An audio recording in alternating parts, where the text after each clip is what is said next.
Contohnya jangan itu Ustaz, yang lain aja ya. Kasih contoh yang lain. Sudah ya. Panjenengan mau berangkat ke kantor, waktunya telat, mau rapat penting dengan direksi, ban mobil panjenengan dikemposi. Anda lihat orangnya, loh terus dong, anak itu. Nah, ketika dia sedang gembosi tadi, panjenengan elus kepalanya. Masya Allah, ahli surga.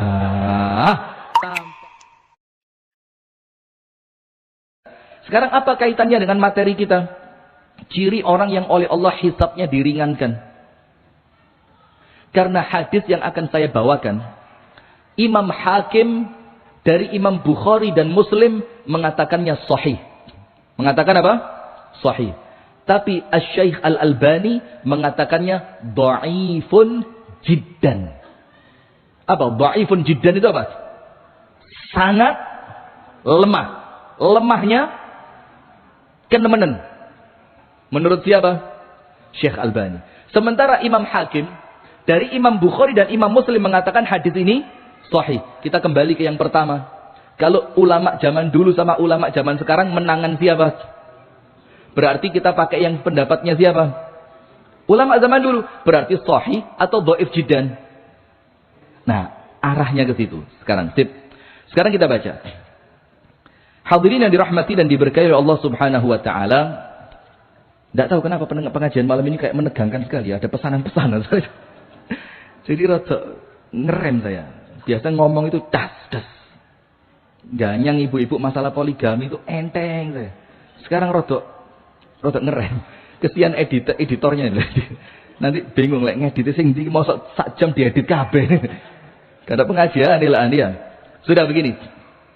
Hadirin yang dirahmati oleh Allah, poin pertama tentang hisab. Hisab itu adalah salah satu di antara tahapan yaumul akhir. Betul apa enggak? Dan salah satu keimanan kita, rukun iman yang kita yakini, iman yang kelima apa? Iman dengan datangnya hari akhir. Nah, salah satu di antara tahapan hari akhir setelah tentunya kiamat, kebangkitan, mahsyar, kemudian apa? Hisab. Dan panjenengan perlu tahu rumusnya hari kiamat. Apa rumusnya hari kiamat? Panjenengan buka surat Al-Hajj ayat 1 dan 2. Surat apa? Al-Hajj. Ayat yang pertama dan kedua.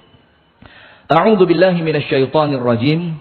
Ya ayyuhan nas ittaqu rabbakum. Wahai sekalian manusia yang takut kepada Allah. Ini pembukaan ayatnya. Jadi tidak boleh sembarangan sama Allah. Termasuk nanti saya akan sampaikan orang-orang yang senenganing gua sampah tekok jendela montor. Montori larang, tempat sampah kecil tidak mampu beli dia. Itulah kenapa prinsipnya pinter dulu baru kaya. Apa prinsipnya? Pinter dulu baru kaya. Kalau terlanjur kaya tapi belum pinter, wah kesian. Nanti dia akan salah menggunakan apa? Kekayaannya. Nah maka oleh Allah Ta'ala disuruh takut kepada Allah Ta'ala. Ya ayyuhan nas ittaqu rabbakum. Kenapa disuruh takut kepada Allah? Kenapa kita diperintahkan oleh Allah untuk bertakwa? Takwa itu apa sih? Wis paling gampang ngelakoni perintah Gusti Allah, menjauhi larangannya Allah. Apapun yang Allah perintah lakoni, apapun yang Allah larang tinggalkan. Dan ingat, kalau perintah, perhatikan baik-baik. Ini saya ngaji serius ini. Insya Allah jadi rekor ini. Kalau perintah itu tidak ada pemaksaan kecuali kalimatnya apa? Mastata'tum. Semampu kalian. Fattaqullaha mastata'tum. Bertakwalah kepada Allah, jalankan apa yang Allah perintahkan semampu kalian. Maka kalau sholat tidak kuat berdiri, duduk. Tidak kuat duduk, berbaring. Puasa Ramadan tidak kuat, boleh ganti di lain hari. Ganti di lain hari tidak bisa, boleh bayar fidyah. Bayar fidyah tidak punya duit, wes gak usah lapo-lapo. Itu namanya perintah. Tapi kalau larangan, itu tidak ada pengecualian kecuali harus ditinggalkan. Tidak ada toleransi. Sekarang, berat mana? Menjalankan perintah atau menjauhi larangan? Hah? Puasa Daud bisa, Pak? Tahajud sampai kaki bengkak sakit? Tidak bisa. Berarti berat mana? Menjalankan perintah atau menjauhi larangan? Bu, menjalankan perintah atau menjauhi larangan yang berat itu? Menjalankan perintah. Karena menjalankan perintah itu ada perintah dari Allah untuk kita bergerak. Suruh sholat, gerak. Suruh zakat, ngetokno duit. Saya medit-medit ngelui. Waduh, zakat mana? Terus disuruh adil kepada 4 orang istri. Itu, bawanter panjenengan. Itu bergerak. Minda Oma sampai Nabi Muhammad itu sakit. Digotong, dipindah ke rumah istri yang satunya. Sampai terakhir istri-istrinya tidak tega. Saudara ya, kasih di rumahnya siapa? Aisyah. Itu menjalankan perintah. Maka Allah firmankan, mastata'tum, semampu kalian. Tapi ketika meninggalkan larangan, kenapa tidak lebih berat? Meninggalkan larangan itu cuma disuruh diem. Berat apa ringan? Ya aslinya ya ringan. Cuma gara-gara larangannya abot-abot, malah kerasa abot. Asli ini ya ringan. Kenapa? Meninggalkan sesuatu itu cukup Anda apa? Diam. Jangan minum khamr. Selesai. Ojo diombe meneng. Jangan zina. Selesai. Jangan bergerak beres. Ojo metu omah beres. Jangan bohong. Kelihatan ibu-ibu. Manisnya bibir saya kelihatan. Jangan bohong. Jangan menggunjing. Tinggal apa sih? Tinggal diam. Selesai. Itulah kenapa dalam Al-Quran, kalau menjalankan perintah itu mastata'tum. Tapi ketika meninggalkan larangan, tidak ada toleransi. Kudu iso. Nah, ya ayuhan nasu taqu rabbakum inna zalzalatas sa'ati syai'un azim. Karena nanti goncangan yang terjadi pada hari kiamat itu sangat menyeramkan. Maka Rasul katakan apa? Orang yang paling jelek, orang yang paling buruk, yaitu mereka yang ketika kiamat itu datang, mereka masih hidup. Maka insya Allah kita ini tidak lah. Kita ini tidak. Terus cerita keluarnya Dajjal, keluarnya Imam Mahdi. Sesuai. Bolehlah ceramah masalah akhir zaman, silahkan. Tidak ada larangan, wong itu juga ilmu kan. Tapi jangan kemudian ceramah akhir zaman itu menjadikan jamaah itu menerka-nerka. Delok bangunan bentuknya rada aneh. Ini kayak yang kemarin diceramahkan bentuknya ini. Ini sudah mulai muncul. Ngelihat polisinya Arab Saudi, tahu lambangnya apa? Mata satu. Betul katanya Ustadz kemarin itu. Dajjal sudah mulai muncul bahkan di Mekah Medina. Polisi itu logonya mata satu. Bukan untuk itu. Anda itu diceramai akhir zaman. Untuk apa? Nyiapno amalan. Bukan untuk menerka-nerka. Betul kan? Jumlah perempuan sekarang 50 banding 1. Cocok omongan Ustadz wingi. Lek wong lanang siji bojone mek siji. Sing 49 rabi sapa? Coba. Bukan untuk itu. Aman apa Tarjo ya? Aman. Jadi Abah Tarjo bilang, karuan ngomong poligami ya. Siap Pak. Cocok. Nah, maka orang itu bercerita tentang hari kiamat, tentang huru-hara akhir zaman, atau sekarang dibilang ustadz akhir zaman, itu bukan untuk menjadikan Anda ketakutan, menjadikan Anda menerka-nerka bentuk-bentuk bangunan. Bukan. Tapi untuk apa? Hati-hati. Lihat hadisnya. Seorang laki-laki datang sama Rasulullah. Insya Allah panjenengan tahu semua ini. Dan ini hadis salah satu yang paling nyeneng hati. Paling nyeneng hati. Sampai Anas bin Malik bilang apa?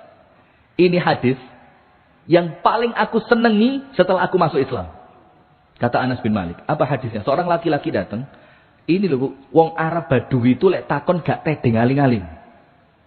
Langsung. Ya Rasulullah, panjenengan itu cerita kiamat.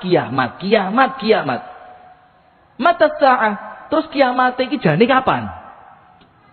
Ketwingi ngomong kiamat. Ini kapan iki? Tekone kapan kiamat ini? Rasulullah jawabannya apa? Mantik itu jawabannya bukan pakai dalil atau apa, tapi pola pikir. Sama seperti ketika laki-laki minta izin berzina. Rasulullah tidak ngomong, tidak baca Quran kamu. Gak ngerti hadis zina itu dirajam sampai mati. Tidak, Rasulullah bilang apa? Kalau yang dizinai ibu kamu ya apa? Kalau yang dizinai anak perempuanmu ya apa? Oh yuk marah saya. Ya begitu pula orang lain. Coba. Jawabannya mantik. Karena Rasulullah ngelihat. Ini cocok pakai dalil. Ini cocok pakai kalimat-kalimat yang menggugah perasaan. Ini cocok. Macam-macam orang berbeda. Nah sudah. Maka laki-laki ini datang. Mata sa'ah. Kiamatnya kapan? Apa Rasul tanya? Wa ma ista'adatta laha. Kamu itu tanya kiamat, persiapanmu apa? Balik ditanya. Loh kamu itu kok sok-sokan tanya kiamat kapan? Loh kamu ini punya persiapan apa? Sama kayak kita-kita ini. Di kiamat kok dilungkas. Loh salat mulus genapa durung? Iya, itu loh kedzaliman sudah minta maaf atau belum? Itu loh harta haram yang terlanjur masuk, tobatnya diterima apa tidak sama Allah kita belum tahu. Nah maka Rasul tanya, persiapanmu apa? Jawabannya laki-laki ini apa? La min kasratis siyam wala salah wala sadaqah. Saya tidak punya persiapan ya Rasul. Coba. Ini tanyanya sama saya Pak. Ini kotak tisu ini bisa terbang ini. Kalau takon kiamat aku kan beri persiapan. Tapi Rasulullah tidak. Kamu punya persiapan apa? Lah tidak punya persiapan. Sholat tidak. Tidak dalam artian bukan tidak sholat wajib. Bukan. Tidak banyak sholat sunnah. Tidak banyak puasa sunnah. Dan saya pun tidak pernah sodaqoh. Ghaira anni uhibbullah wa rasulah. Tapi saya punya satu. Ini modal saya satu ini apa? Saya ini cinta betul sama Nabi Muhammad dan kepada Allah. Cinta mati saya sama Nabi Muhammad. Apa Rasul katakan? Anta ma'aman ahbabta. Kalau kamu cinta sama Rasul, nanti di hari kiamat kamu bangkit bareng saya. Coba lihatin. Nah maka kemudian kiamat itu bukan kita menerka-nerka. Tapi apa? Rasul tanya tentang kiamat itu kamu punya persiapan apa? Wal yakhshal ladzina law taraku min khalfihim dzurriyyatan di'afa. Salah satunya apa? Hati-hati lo ya. Kalau kamu punya anak, kamu punya cucu, jangan sampai ketika kamu meninggal mereka ditinggalkan dalam keadaan lemah. Lemah itu apa? Lemah iman, lemah ilmu, lemah finansial, lemah fisik, lemah pemikiran. Itu tidak boleh. Dan itu siapno dulu. Jangan kata bentuk. Ini kok bentuknya segi 6 loh. Kemarin Ustadz Fulan mengatakan kalau segini. Itu bangunannya Dajjal. Sopo arsitek ini? Masuk Dajjal lagi. Bukan untuk itu hadirin. Nah, maka kita ini oleh Allah Ta'ala ditakut-takuti dengan kiamat. Karena memang menakutkan. Karena memang apa? Menakutkan. Sampai dikatakan inna zalzalatas sa'ati syai'un 'azim. Nanti guncangannya hari kiamat itu sangat menakutkan. Menakutkan untuk yang masih hidup ketika kiamat terjadi dan menakutkan untuk yang ada di alam kubur. Apa dalilnya? Menakutkan untuk yang di alam kubur. Surat Yasin. Hafal kan? Ketika orang-orang di kuburan itu terjadi kiamat, mereka kaget apa enggak? Kaget. Mereka bilang apa? Qalu man ba'athana min marqadina hadza ma wa'ada ar-rahman wa sadaqal mursalun. Apalah enggak? Ketika penghuni kubur itu terjadi kiamat, beradak. Mereka bilang apa? Qalu, mereka ngomong, man ba'athana min marqadina. Siapa yang bangunin kami dari tempat tidur kami? Anda tahu yang ngomong itu siapa? Orang kafir. Ini dalil untuk orang yang menafikan adanya azab kubur. Padahal salah. Mereka mengatakan, lah itu orang kafir di kuburan ngomong, siapa yang membangunkan kami dari tempat tidur? Berarti mereka di kuburan ya apa? Tidur. Orang tidur enak apa enggak? Lo pengajian tidur apa lagi? Tambah enak, mbek turu, mbek diceritani. Iya. Nah itu dalilnya bahwa orang di kuburan itu tidak diazab. Keliru. Maka buka tafsir. Kalau baca Quran itu buka apa? Tafsir. Ojo kok begini. Yo keliru kabeh. Imam Ibnu Katsir mengatakan ada dua penjelasan. Penjelasan yang pertama, orang itu di alam kubur diazab sementara. Orang kafir. Karena nanti azab yang sempurna kapan? Setelah terjadinya hari kiamat. Karena belum ada hisab, belum ada mizan, belum ada pengadilan. Betul apa enggak? Maka sementara mereka diazab. Yang kedua kata Ibnu Katsir, rahimahullahu ta'ala, sesaat sebelum terjadinya kiamat, itu semua azab kubur dihentikan. Sehingga penghuni kubur itu merasa apa? Tenang. Ketika kiamatnya berdiri, tegak, kewaget mana mereka? Loh, tak kira wis mari. Lah kok baru mulai? Itu man ba'atsana min marqadina hadza ma wa'ada ar-rahman wa sadaqal mursalun. Oh, ternyata betul. Hadza yang dijanjikan sama Allah dan para nabi, para rasul itu ternyata apa? Betul. Ini yang di kuburan saja kaget. Yang di kuburan kaget. Inna zalzalatas sa'ati syai'un 'azim.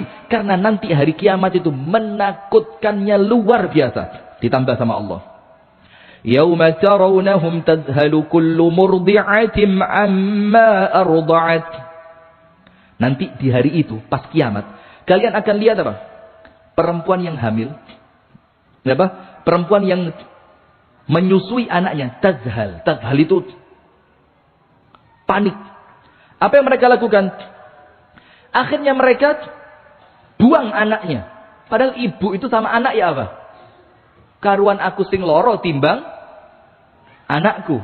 Karuan aku sing tiba timbang anakku. Maka kadang-kadang ibu-ibu itu kalau kepreset, itu anaknya dirangkul. Walaupun taruhannya kepalanya siapa? Ibunya, bapak. Ya apa kalau bapak? Anaknya diuncalno sih. Yang penting aku selamat. Panjenengan gitu, Pak. Na'udzubillah min dzalik. Ini sampai ibu saja itu rela anaknya dicabut dari teteknya kemudian dilempar. Wa tad'u kullu dzati hamlin hamlaha, dan setiap perempuan yang hamil umur berapapun kehamilannya itu langsung apa? Keguguran. Wa taran nasa sukara wa ma hum bisukara. Kalian lihat manusia ini semuanya panik, bingung. Kalau jalan itu sempoyongan seperti orang mabuk. Bingung, rono balik rene, lari ke sana, lari ke sini, teriak sana, teriak sini, seperti orang mabuk dalam keadaan mereka bukan orang mabuk. Walakinna 'adzaballahi syadid. Yang bikin mereka seperti itu karena apa? Kiamat itu bentuk azab. Karena saat itu azab Allah sangat besar. Nah, ketika terjadi semua itu hadirin sekalian, maka salah satu di antara yang akan Allah jadikan tahapan hari kiamat itu salah satu namanya apa? Hisab. Nah sekarang, hati-hati. Tidak ada ceritanya hisab borongan itu tidak ada. Wis melok rombongane takmir namira, oh ya mlebu kabeh. Tidak ada. Iya kalau antri raudhah. Anda umrah antri raudhah. Kertasnya dikasih, ini jamaah saya 70, wis mlebu kabeh bareng. Tidak ada begitu nanti di hari kiamat. Apalagi tidak usah jawab pertanyaan munkar nakir. Bilang aja, saya muridnya Ustadz Rifki. Lolos. Saya aja belum tentu lolos. Tidak ada begitu. Maka apa? Semuanya oleh Allah akan dihisab. Dan salah satu di antara nama Allah itu apa? Al-Hasib. Al-Hasib. Apa arti Al-Hasib? Allah yang maha teliti hisabnya. Teliti. 1 rupiah. Ojo 1 rupiah. Separuh rupiah. Kita menzolimi orang lain, ada hisabnya. Anda tahu parkiran yang di pasar, di pinggir-pinggir jalan kan kadang-kadang rodok gregetno ya. Kita parkir uangel, mundur sempit, gak metu tukang parkir. Gak ngabani blas. Ketika kita mau keluar, sikat mesin murut. Masya Allah. Ini kayak keluar dari tekonya Aladin ini. Bayangin kita ini masuk ketika awal parkir. Uangel, sempit, embongi rame. Gak ketok blas. Metu. Hati-hati panjenengan. Dan saya juga pernah. Mudah-mudahan panjenengan tidak pernah. Tapi ketok ya pernah semuanya. Ketika parkir. Pas kita mau keluar. Tukang parkirnya waduh. Apa yang Anda lakukan? Ngenteni apa ngegas? Sudah, jawab yang jujur. Hah? Ya Allah, padahal duit berapa sih itu? Uang berapa? Antara 3.000 sampai 5.000 kalau mobil ya. Kecuali tempat wisata bisa sampai 10.000. Tapi lah pinggir rembong 3.000 bisa. Itu haknya dia yang Anda bawa pergi. Itu apa? Haknya dia yang Anda bawa pergi. Itu nanti ada hisabnya. Nyaur di akhirat. Terus. Ini kalau mau contoh ya wakai gitu. Ya pokok sekitaran itulah. Pokok perkara-perkara kecil. Seperti yang saya sampaikan di awal tadi. Mangan kuaci. Tahu kuaci? Kuaci itu luar biasa. Lek gak entek gak lego. Tapi entek gak warep juga. Kuaci. Luar biasa. Kuaci ini hidangan paling ambigu. Ngentek no kuaci itu cari apa? Kudu cari kenyang, Pak. Golek legone ati. Les dikletik. Kalau masih kelihatan di depan, berhenti. Bunda. Padahal lo gak ono apa-apa nih. Wareg juga. Nah sudah, Anda makan kuaci. Tik. Di mobil sambil nyetir. Terus. Nanti 400 meter. Tik. 300 meter. Tik. Setiap potongan dari kulit yang Anda buang sembarangan. Itu ada hisabnya. Sampai Anda tahu apa? Saking mengerikannya hisab itu. Amirul Mukminina Umar. Itu ketika menjelang wafatnya. Sama dokter kan dikasih minum susu. Ternyata susunya keluar dari mana? Dari ususnya. Terus dokter bilang apa? Kasih wasiat aja. Karena nampaknya usiamu tidak lama lagi.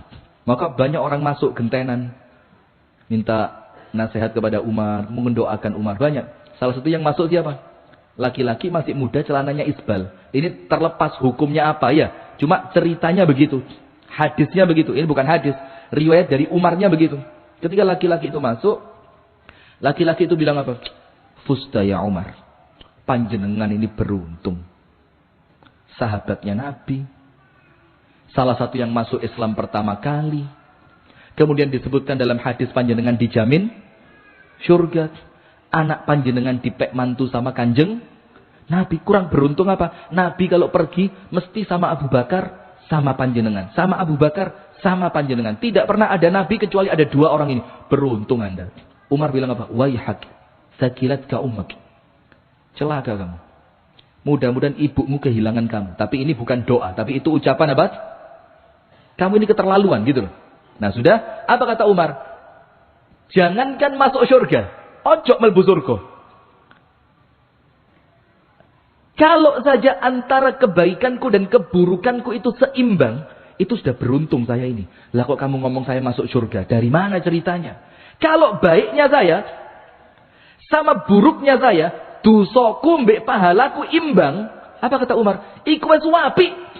Ini siapa? Siapa ini? Umar. Yang sekarang kuburannya di sebelahnya Nabi Muhammad. Terus suatu hari Umar itu duduk di bawah pohon kurma dengan beberapa orang sahabat. Terus tidak lama setelah Umar itu duduk, ada seekor burung datang turun trek, terus mematuk makanan. Tuk tuk tuk tuk tuk tuk tuk. Terus apa kata Umar? Ya laitani lam talitni ummi. Apa kata Umar? Waduh, coba dulu ya. Saya sama ibu saya tidak dilahirkan. Coba apa? Tidak ada orang namanya Umar itu coba tidak ada. Tapi terlanjur lahir. Mau bagaimana? Terus yang kedua Umar bilang apa? Ya laitani mithla hadza thair. Ya Allah, coba panjenengan dulu ya Allah. Ciptakan saya jadi burung saja ya Allah. Kenapa jadi burung? Karena binatang itu saja nanti sama Allah dihisab. Gimana apa mboten? Sampai Rasulullah mengatakan kalau saya tidak salah hadisnya. Hatta syatil jalha minasyatil qarna.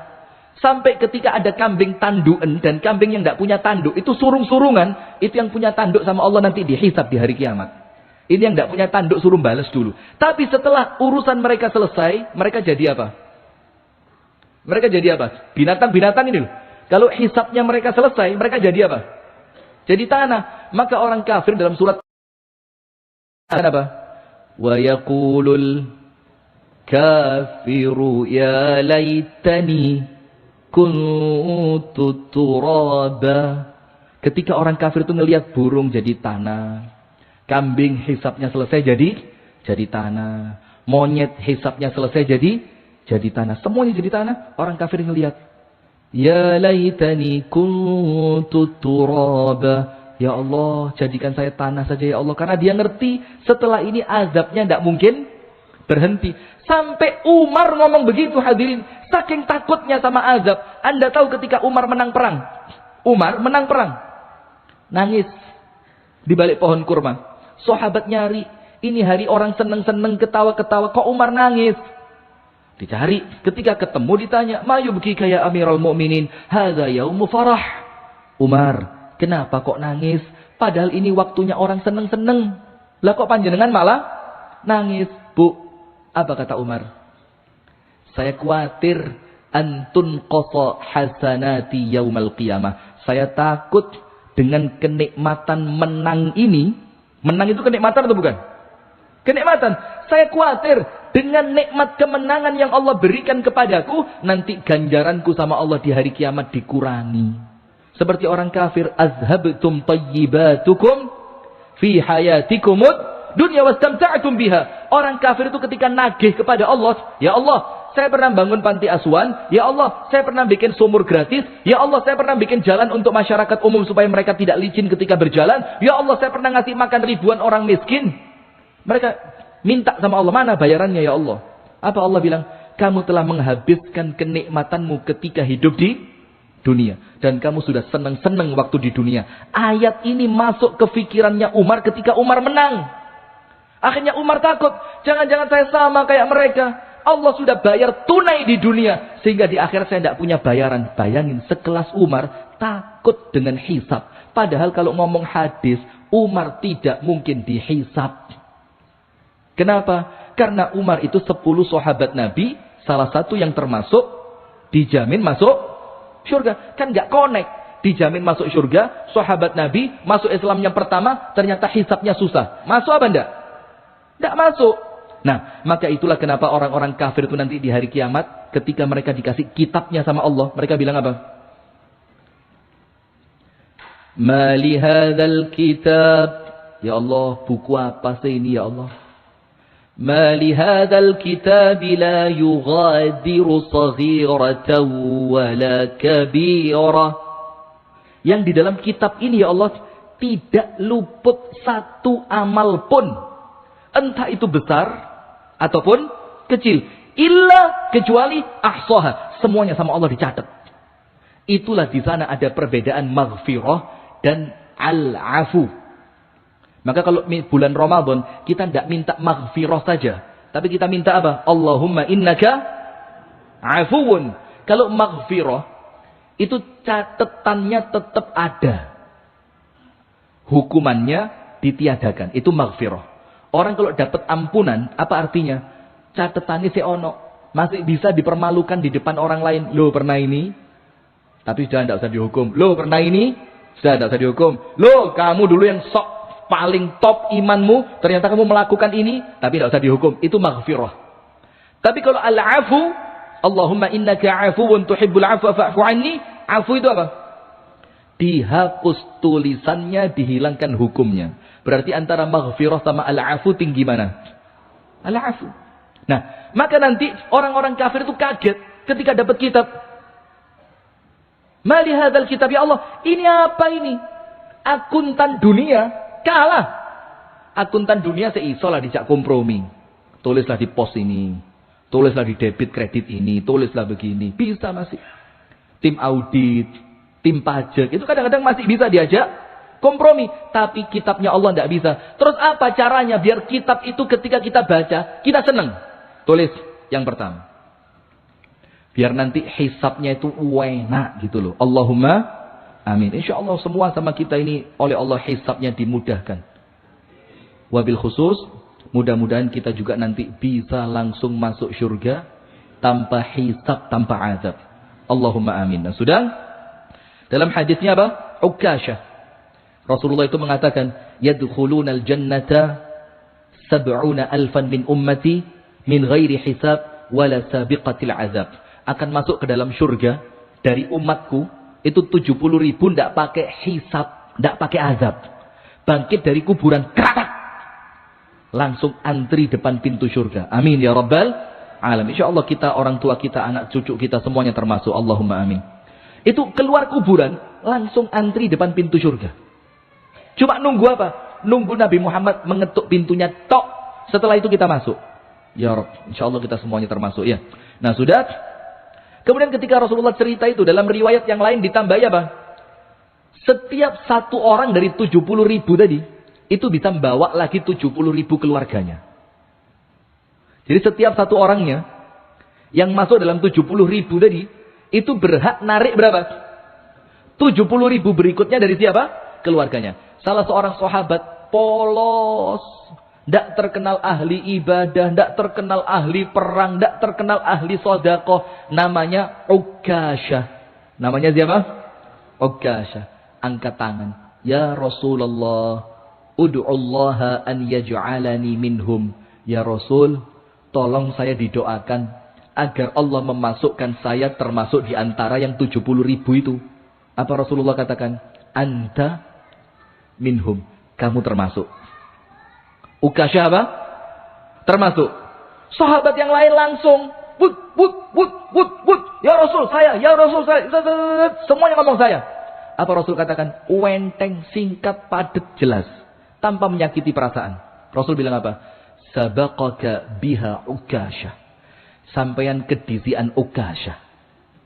Kesempatannya sudah diambil oleh siapa? Ukasyah. Padahal dijelaskan oleh para ulama, kenapa Rasul tidak memberikan kesempatan untuk yang lain? Karena Rasul tahu, kamu tidak pantas. Cuma ngomong tidak pantas itu kan tidak enak. Maka sama Rasul diperhalus. Sabaqaka biha Ukasyah. Perhatikan. Sahabat Nabi dengar langsung hadis dan tausiahnya Nabi Muhammad.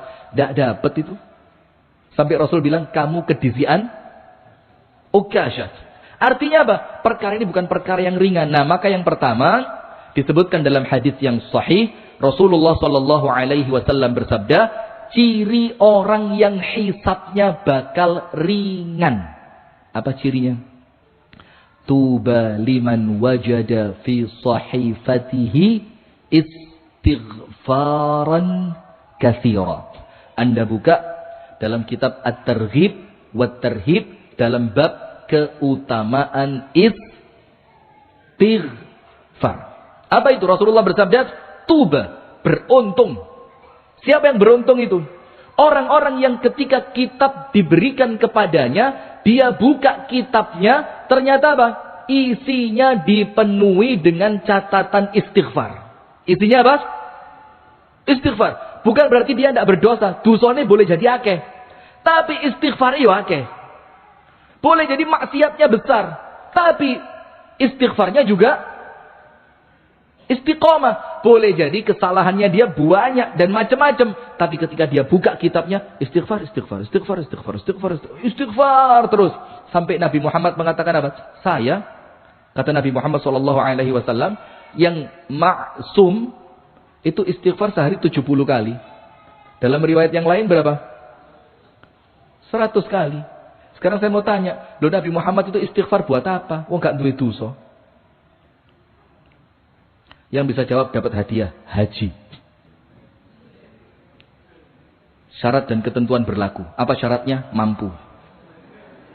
Wis enggak repot-repot, gak kakean. Syaratnya cuma satu apa? Mampu. Mampu apa? Bayar. Ayo. Kenapa Nabi Muhammad ini kok sholat? Kok istighfar 100 lebih? Dalam keadaan gak duwe dosa. Sama jawabannya seperti ketika ditanya Ibunda Aisyah, kenapa sholat tahajud sampai kakimu bengkak? Padahal kamu dijamin surga, dosamu diampuni. Untuk bersyukur, panjenengan tulis Pak, istighfar itu tingkatannya 3. Berapa? Tidak usah ditulis, nanti rekamannya jadi cek lagi. Nomor 1, al-istighfar minadz-dzamb. Istighfar karena dosa. Hukumnya apa? Wajib. Wa man lam yatub fa ulaika humudz zalimun. Yang tidak mau tobat, tidak mau istighfar, dialah orang zalim. Nomor 1, istighfar karena dosa. Ini level kita ini. Nomor 2, istighfar karena tidak sempurnanya ibadah. Ibadah, dia tidak berdosa, dia ibadah. Tapi ketidaksempurnaan ibadah itu dia anggap sebagai apa? Dosa. Maka setelah dia beribadah, dia istighfar. Contohnya setiap selesai sholat. Zikir pertamanya apa? Kenapa Anda istighfar wong mari sholat kok gak mari rasan-rasan? Karena Anda mengira, sholat saya tadi masih kepikiran. Kapan aku rabi maneh? Padahal sholat itu seharusnya mengingat siapa? Lah kok malah mengingat jam ketinggalan di tempat wudhu.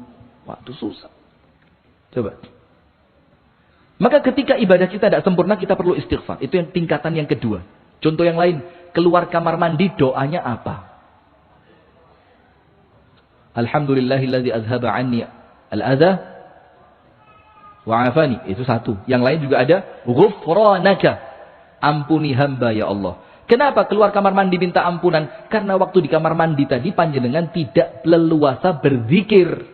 Maka ketika keluar, manrek waktuku mangrek gak tak gawe ibadah. Padahal Allah ciptakan saya untuk apa? Ibadah. Apa yang terjadi? Istighfar. Itu tingkatan kedua. Tingkatan ketiga. Istighfarnya bukan karena dosa. Istighfarnya bukan karena ibadahnya tidak sempurna. Tidak. Dia tidak punya dosa dan ibadahnya sempurna. Kok pancet istighfar? Itulah istighfarnya Nabi Muhammad. Dalam rangka istighfar untuk ibadah. Istighfarnya apa? Ibadah. Yataladzad bil istighfar. Itu ucapannya para ulama. Mereka itu istighfarnya itu dijadikan apa? Yataladzad. Yataladzad itu menikmati istighfar itu. Jadi istighfarnya apa? Dinikmati. Bukan karena dosa. Bukan karena ibadahnya tidak sempurna. Nah, maka yang pertama, ciri orang yang akan diringankan hisabnya oleh Allah adalah mereka tuba liman wajada fi sahifatihi istighfaran katsira. Beruntung orang yang ketika kitabnya dibuka, ternyata di dalamnya banyak apa? Istighfar. Itu nomor satu. Nomor dua, nomor tiga, nomor empat, diambilkan dari satu hadis. Yang hadis ini hadirin, itu yang saya sampaikan dari awal tadi, oleh Asy-Syaikh Al-Albani, dikatakan dha'ifun jiddan. Akan tetapi, Al-Imam Al-Hakim, di dalam Mustadrak As-Sahihain, dia mengatakan sahih. Mengatakan apa? Sahih. Rasulullah bersabda sallallahu alaihi wasallam dari hadis Abu Hurairah, "Salatun man kunna fihi hasabahu Allahu hisaban yasira." Ada 3 perkara. Kalau 3, saya minta tambahan waktu 10 menit aja. 10 menit. 10 menit kok ya. Coba mulai. Mau pure. Suka ngaji manis ini sampai tongi gak mulai-mulai. Kalau Anda pulang nyari apa? Suami ya pancet itu. Istri ya pancet itu. Beda kalau istrinya banyak, pulang itu masih ada tantangannya. Beda genti, Pak. Wingi sing iki, saiki sing iku. Ini nanti dedit. Antum sing ngene-ngene gak dedit. Istri saya ngelihat, "Bang, kok ngene ceramai, Bang?" Waduh, susah nanti. Sudah? Ada 3 perkara. Kalau 3 perkara ini ada di dalam kehidupan dan diri Anda, maka Allah akan memberikan kepada Anda hisaban yasira. Hisab yang mudah.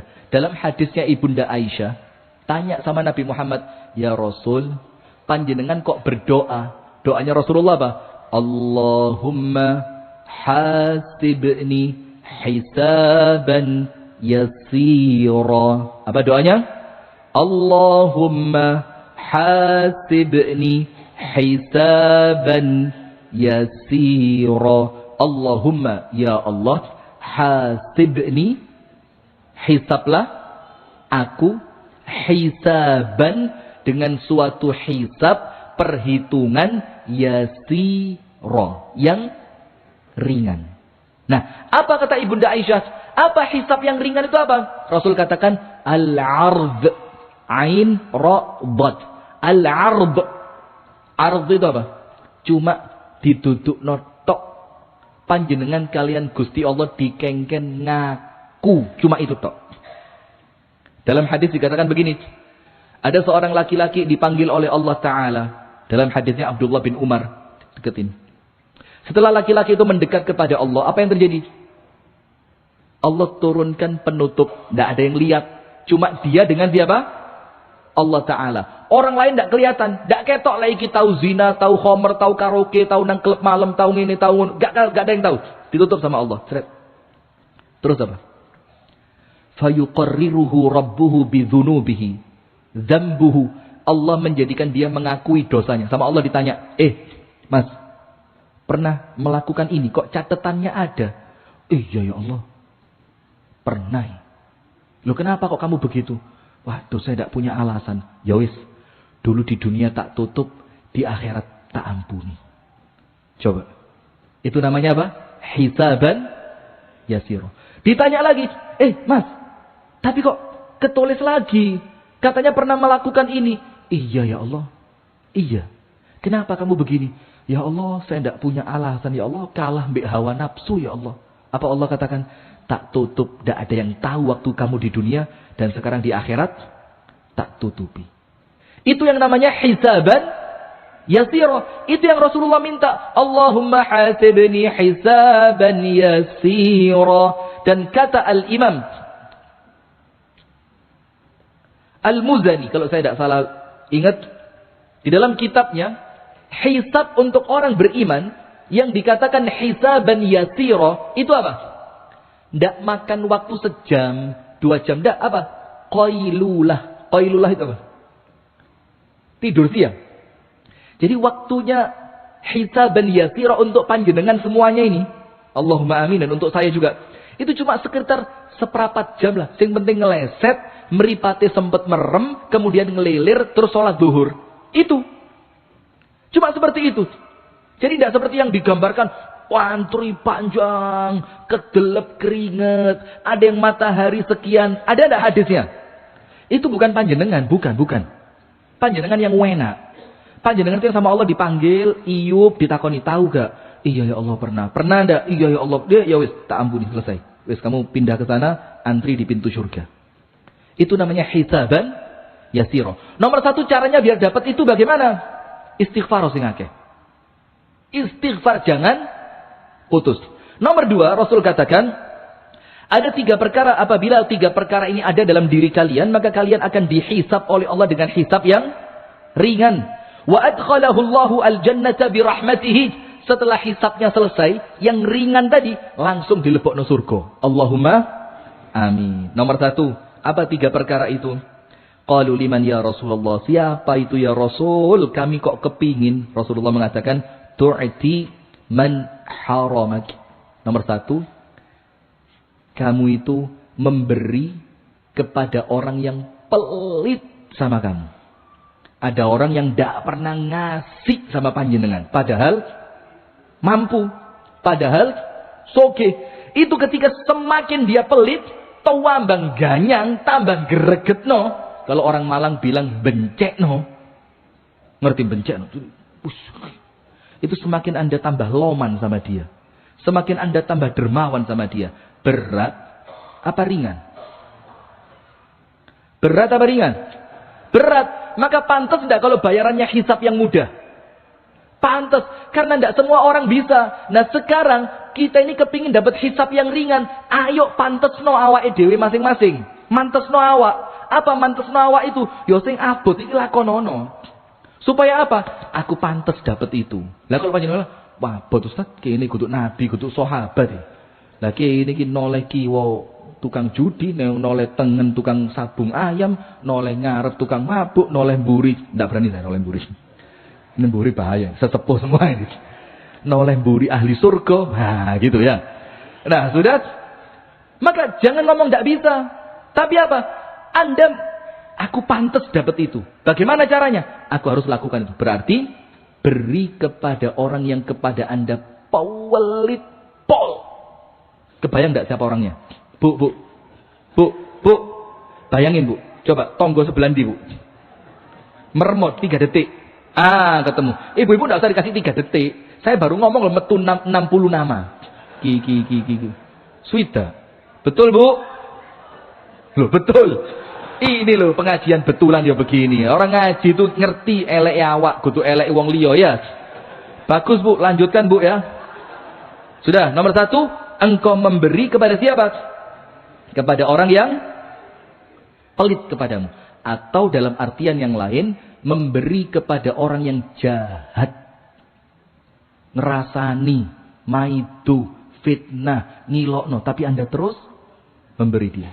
Nomor 2. Wa ta'fu 'amman zalamak. Maafin orang yang menyakiti dan menzolimi kamu, walaupun orangnya tidak minta maaf.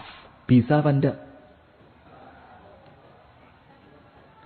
Ada seorang perempuan ngerebut suami panjenengan.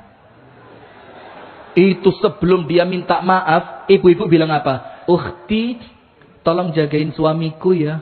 Aku ikhlas. Bisa, Bu? Bu? Contohnya jangan itu, Ustaz. Yang lain aja. Ya. Tadi contoh yang lain. Sudah ya. Panjenengan mau berangkat ke kantor, waktunya telat, mau rapat penting dengan direksi. Ban mobil panjenengan dikemposi. Anda lihat orangnya. Loh, terus dah.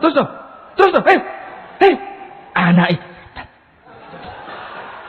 Nah, ketika dia sedang gembosi tadi, panjenengan elus kepalanya. Masya Allah, ahli surga. Tanpa hisab, tanpa adab, tok. Terakhirnya tidak pakai ya. Bisa begitu? Maafin orang yang zalim kepada Anda. Karena apa? Rasulullah mengatakan kepada Sayyiduna Abu Bakar, "Wa ma zadallahu 'abdan bi'afwin illa 'izza." Tidaklah seseorang itu memaafkan kecuali Allah menjadikan dia semakin mulia. Maka nomor 1, banyak istighfar. Nomor 2, berilah kepada orang yang pelit kepada Anda. Nomor 3, maafkan orang yang menzalimi Anda. Yang terakhir, yang keempat, wa tasil man qata'aka. Sambung silaturahim dengan orang yang memutuskan denganmu. Jadi ada orang nyatru panjenengan, besoknya panjenengan malah datang ke rumahnya. Mbak, sepurane yo aku sing salah. Coba, kita ini menang gengsi, kono sing salah kok. Dia yang muda, saya tua, seharusnya dia datang sama saya dong. Masa saya harus datang sama yang muda? Coba, menang apa? Gengsi, tapi kalah akhirat. Mendingan kalah gengsi, menang akhirat. Sudah, sampean salah. Iya, sampean salah, tapi aku sing aku salah. Kudu sampean. Parani ke rumahnya. Pak D, Bude, Pak Lek, Bulek, misanan, Iper, Mbah, terutama orang tua. Walaupun warisan gak didumi panjenengan. Gak adil, dikekno ikut tok. Aku sing melarat malah gak entuk. Datang ke rumah orang tua, sambung. Itu nanti hisab Anda oleh Allah dimudahkan. Dan penutup, balasan itu apa? Sesuai dengan amalan. Salah satu amalannya apa? Mudahkan orang Islam, maka Anda sama Allah akan dimudahkan. Dunia sampai akhirat. Maka kalau sama orang Islam, ojo ruwet. Contoh paling gampang apa? Nun sewu nggih. Namanya orang di Embong, serempetan itu biasa. Iya benda? Di omai tonggo, mobil panjenengan parkir, anak tonggo sepeda pancalan, tiba-tiba setirnya nyenggol mobil panjenengan, baret tipis sak rambut, sudah. Mudahkan. Ndak apa-apa, mek ngene tok. Kemudian panjenengan punya sesuatu, orang lain kepingin, wis gowon. Maka hadisnya apa? Rasul mengatakan, rahimallahu mra'an samhan idza ba' wa samhan idza ishtara wa samhan idza iqtada. Allah senang, Allah sangat cinta, Allah akan merahmati seorang yang senantiasa memudahkan. Lek dodolan gampang, lek tuku gampang, nagih utangi yo gampang. Bukan ditagih loh ya. Bukan lek ditagih gampang, nagih gampang. Gampang itu maksudnya apa? Lek krasa tanggane durung duwe, ya wis gak apa-apa, ulan ngarep. Itu nanti sama Allah dimudahkan. Jadi intinya 5. Nomor 1, banyak istighfar. Nomor 2, memberi kepada orang yang tidak pernah memberi kepada Anda. Nomor 3, memaafkan orang yang menzalimi. Nomor 4, menyambung kepada orang yang memutuskan. Nomor 5, memudahkan urusan sesama orang Islam. Kita tutup dengan kafaratul